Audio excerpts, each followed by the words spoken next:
પણ સમાચાર સામે આવી રહ્યા છે, કરીએ તેની પર નજર। સુરેન્દ્રનગરમાં સામાન્ય વરસાદે જ શહેરનો મુખ્ય અંડરબ્રિજ ધોવાયો છે, તો વરસાદે ધડબડાટી બોલાવી છે। તાત્કાલિક અંડરબ્રિજ બંધ કરાતા વાહન ચાલકો હેરાન પરેશાન થયા છે, તો અંડરબ્રિજ પાણીમાં ગરકાવ થતા તાબડતોબ આ કાર્યવાહી હાથ ધરવી પડી। અંડરબ્રિજ બંધ કરાતા સુરેન્દ્રનગર દુધરેજ નગરપાલિકાની પ્રી મોન્સૂન કામગીરી સામે અનેક સવાલો ઉભા થયા છે। નગરપાલિકા દ્વારા તાત્કાલિક અંડરબ્રિજનું સમારકામ શરૂ કરી દેવામાં આવ્યું છે અને બ્રિજ બંધ કરી દેવામાં આવ્યો છે। તો સુરેન્દ્રનગરમાં સામાન્ય વરસાદે જ શહેરનો મુખ્ય અંડરબ્રિજ ધોવાઈ ગયો છે અને તેને તાબડતોબ બંધ કરી દેવામાં આવ્યો છે અને કામ ચાલુ કરી દેવામાં આવ્યું છે। ત્યારે અહીં અનેક સવાલો ઉભા થયા છે। જે સ્થાનિક લોકો છે કે જે રોજબરોજ આ અંડરબ્રિજનો ઉપયોગ કરતા હતા, તે લોકો હેરાન પરેશાન થઈ રહ્યા છે। ત્યારે અંડરબ્રિજ બંધ કરાતા સુરેન્દ્રનગર દુધરેજ નગરપાલિકાની પ્રી મોન્સૂન કામગીરી સામે અનેક સવાલો ઉભા થયા છે। નગરપાલિકા દ્વારા તાત્કાલિક ધોરણે અહીં સમારકામ શરૂ કરી દેવામાં આવ્યું છે। ટીવી સ્ક્રીન પર આ દ્રશ્યો કે જ્યાં સમારકામ જોવા મળી રહ્યું છે અને અંડરબ્રિજ બંધ કરી દેવામાં આવ્યું છે। સ્થાનિક લોકો કે જે રોજબરોજ આ અંડરબ્રિજનો ઉપયોગ કરતા હોય છે, તે લોકો હેરાન પરેશાન થઈ રહ્યા છે।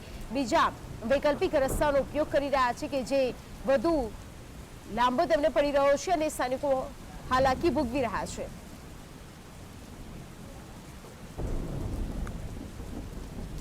તો વધુ વિગતો સાથે સંવાદદાતા ફઝલ લાઈવ જોડાઈ ગયા છે। ફઝલ, સુરેન્દ્રનગરમાં સામાન્ય વરસાદ અને મુખ્ય જે અંડરબ્રિજ છે તે બંધ કરી દેવામાં આવ્યો છે અને તાબડતોબ સમારકામની કામગીરી પણ શરૂ કરી દેવામાં આવી છે, તો શું આ કામગીરી પહેલા નથી કરી શકાતી?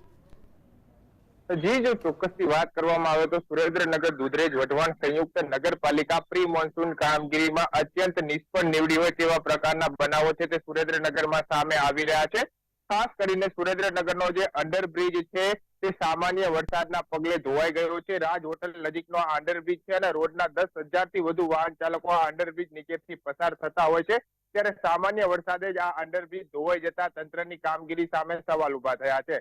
ત્યારે જ્યારે વરસાદી સિઝન ન હતી ત્યારે બેઠકો કરી અને માત્ર કાગળ ઉપર પ્રી મોન્સૂન કામગીરી નગરપાલિકા દ્વારા કરી નાખવામાં આવી હોય અને એસી ઓફિસમાં બેસી અને અધિકારીઓ દ્વારા આ પ્રી મોન્સૂન કામગીરી કરી નાખવામાં આવી હોવાનો બોલતો વધુ એક પુરાવો સુરેન્દ્રનગર શહેરમાં સામે આવ્યો છે।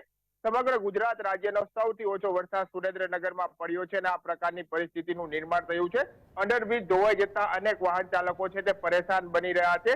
હાલની પરિસ્થિતિ મુજબ તેમને 1 કિલોમીટર દૂરનો ધક્કો ખાય અને ડ્રાયવર્જન માંથી પસાર થાય અને રોડ રસ્તાનો ઉપયોગ કરવો પડી રહ્યો છે। ઉલ્લેખનીય છે કે શહેરને મુખ્ય જોડતો આ અંડરબ્રિજ છે ધોવાઈ જવાના કારણે રોજના 10,000 થી વધુ વાહનો અહીંથી પસાર થતા હોય છે। કમરતોડ ખાડાઓ આ અંડરબ્રિજની નીચે પડી ગયા હતા। ત્યારે હાલની પરિસ્થિતિ મુજબ પાલિકા સફાળી જાગી છે અને તાત્કાલિકપણે રાતોરાત આ જે અંડરબ્રિજ છે તે બંધ કરી દેવામાં આવ્યો છે અને તાત્કાલિક તેનું સમારકામ હાથ ધરી અને હાલ જે કામગીરી છે તે પાલિકા તંત્ર દ્વારા હાથ ધરવામાં આવી રહી છે। જી ફઝલ, સૌથી પહેલા પ્રશ્ન એ થાય કે પ્રી મોન્સૂનની કામગીરી જો સાવચેતીપૂર્વક કરવામાં આવી હોત, કારણ કે આ પ્રશ્ન ના આજનો નથી, આ પહેલાથી પણ આ પ્રશ્ન સર્જાતો હતો, તો પહેલાથી જ પ્રી મોન્સૂન કામગીરીમાં કરી દેવામાં આવી હોત તો કદાચ આજે આ પ્રશ્ન ઉભો ન થયો હોત।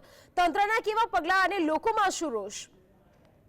ખાસ કરીને પ્રી મોન્સૂન કામગીરીમાં તો નગરપાલિકા અત્યંત નિષ્ફળ નીવડી છે। પ્રી મોન્સૂન કામગીરીની વાત કરવામાં આવે તો સુરેન્દ્રનગર શહેરમાં સામાન્ય વરસાદે અનેક સ્થળો પર પાણી ભરાઈ ગયા છે। રોડ રસ્તાની હાલત તો કમરતોડ જેવી થઈ ગઈ છે, કારણ કે વાહન ચાલકો પણ પરેશાન બન્યા છે।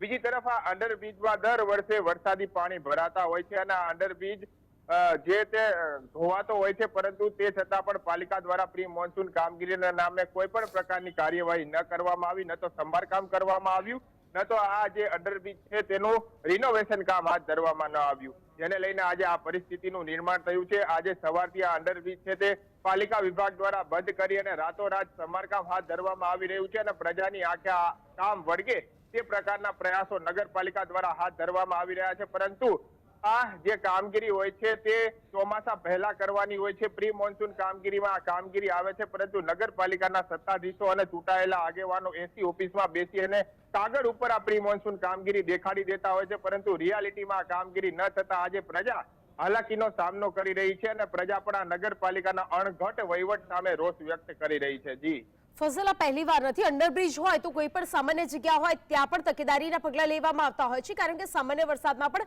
અંડરબ્રિજમાં પાણી ભરાતા હોય છે. સુરેન્દ્રનગરમાં એવું તો નથી કે પહેલી વાર વરસાદ આવ્યો અને પહેલી વાર અંડરબ્રિજમાં પાણી ભરાયા. આ પહેલા પણ આપે જેમ કહ્યું કે પાણી ભરાતા હતા અને તકલીફ સર્જાતી હતી, તો શું તંત્ર રાહ જોઈ રહ્યું હતું કે ચાલવા લાયક પણ ન રહે, સાવ તૂટી જાય અને સાવ ખરાબ પરિસ્થિતિમાં થઈ જાય, ત્યારબાદ પ્રી મોન્સૂન કામગીરી અહીંયા કરીશું?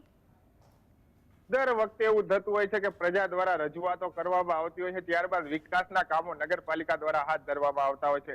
સુરેન્દ્રનગર શહેરની જો વાત કરવામાં આવે તો મુખ્ય સમસ્યામાં જે પ્રી મોન્સૂન કામગીરીમાં લેવામાં આવી છે, છતાં પણ પાલિકા વિભાગ જે કાર્યવાહી કરવી જોઈએ તે ન કરતી હોવાના કારણે ઠેર ઠેર જગ્યાઓ ઉપર ભૂગર્ભ ગટરોના ઢાંકણા પણ તૂટી ગયા છે, રોડ રસ્તાના ધોવાણ થયા છે અને અંડરબ્રિજમાં તો સામાન્ય વરસાદે પણ ઢીચણ સમાણા પાણી ભરાઈ જતા હોય છે.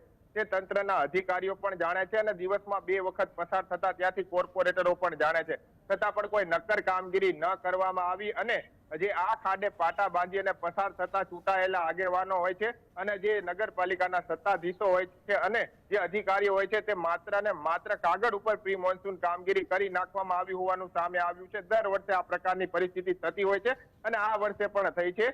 ત્યારે હાલની પરિસ્થિતિ મુજબ જે અંડરબ્રિજ છે તે સમગ્ર સામાન્ય વરસાદે ધોવાઈ ગયો હતો, ત્યાં ઢીચણ સમાણા મોટા ખાડાઓ પડી ગયા હતા, ગાબડાઓ પડી ગયા હતા અને હવે તંત્ર દ્વારા આ જે કામગીરી છે તે હાથ ધરવામાં આવી છે અને હાલ અંડરબ્રિજ બંધ કરી અને તાત્કાલિક તેનું રિનોવેશન કામ હાથ ધરવામાં આવ્યું છે અને પ્રજાને તે કામગીરી દેખાય તે પ્રકારના પ્રયાસો નગરપાલિકા દ્વારા હાથ ધરવામાં આવ્યા છે. જી ફઝલ, જોડાઈ સમગ્ર માહિતી આપવા બદલ આપનો આભાર. તો આ હતા સુરેન્દ્રનગરના દ્રશ્યો કે દર વર્ષે આ જ સ્થિતિ સર્જાય છે, પરંતુ સુરેન્દ્રનગર નગરપાલિકા આ રાહ જોઈ રહેતું હોય છે, પાલિકા તંત્ર આ રાહ જોઈ રહેતું હોય છે કે એકદમ ખરાબ સ્થિતિ થઈ જાય, જ્યારે લોકો ઓફિસે પહોંચીને ધરણા કરે એવી સ્થિતિ થઈ જાય ત્યારે લોકોનો ડર હોય છે કે ખબર નહીં, પણ ત્યારે આ કામગીરી કરવામાં આવતી હોય છે. વર્ષોથી આ જ સ્થિતિ સર્જાય છે. મુખ્ય આ બ્રિજ છે કે જે શહેરને જોડતો બ્રિજ છે કે જેના પર આશરે 10,000 જેટલા વાહનો અહીંયાથી પસાર થતા હોય છે, પરંતુ જે સાવ બદતર હાલતમાં થઈ જાય ત્યારે એવું લાગતું હોય છે કે હવે અહીંયા સમારકામની જરૂર છે ને હવે તો આ કામ કરવું જ પડશે અને ત્યારે આ કામ કરવામાં આવતું હોય છે, પરંતુ આ કામગીરી પ્રી મોન્સૂનની કામગીરીમાં આવતી હોય છે અને ત્યારે આ કામગીરી કરવામાં નથી આવતી. જ્યારે બદથી બદતર હાલત થઈ જાય છે ત્યારે આ કામગીરી સુરેન્દ્રનગર પાલિકા દ્વારા હવે કરવામાં આવી રહી છે. ત્યારે તંત્ર પર ફરી એક સવાલ કે ક્યારે આ કામમાંથી સુધારો આવશે, ક્યારે આ કાગળની કામગીરી રિયલમાં કરવામાં આવશે, રસ્તા પર કરવામાં આવશે અને લોકો જ્યાં સુધી ફરિયાદ ન કરે પહેલા તમે તમારા કામને કેટલો ન્યાય આપશો.